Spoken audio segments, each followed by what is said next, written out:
Forecast for the end of the week. Hi, Sabrina.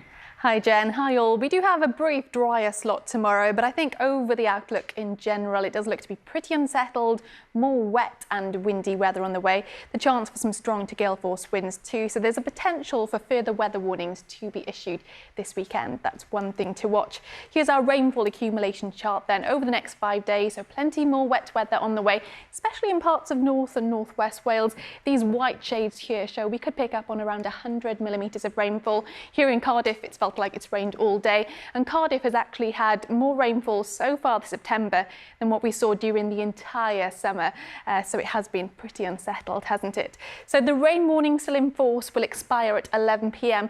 I'd say most of this rain isn't particularly too intense, but it's the persistent rain that's the problem, because those rainfall totals are just continuing to mount up.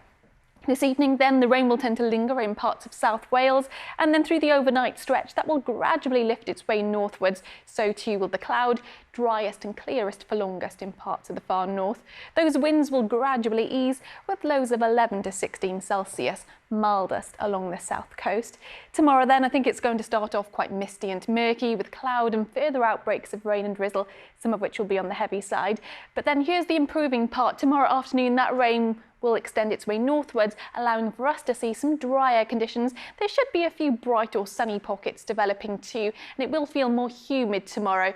Those winds moderate to fresh in strength and temperatures a touch higher.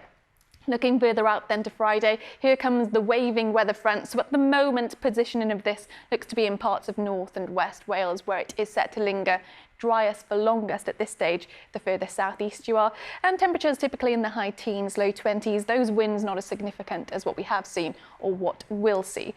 So this weekend then, a deeper area of low pressure, so this is one to watch. Still some positioning uncertainty at the moment, but there's the potential for some very wet weather from this system and also some strong to gale force winds. So as I mentioned earlier, the potential for some weather warnings this weekend, turning a lot colder on Sunday too, you'll notice, because of the strong winds to northerly breeze.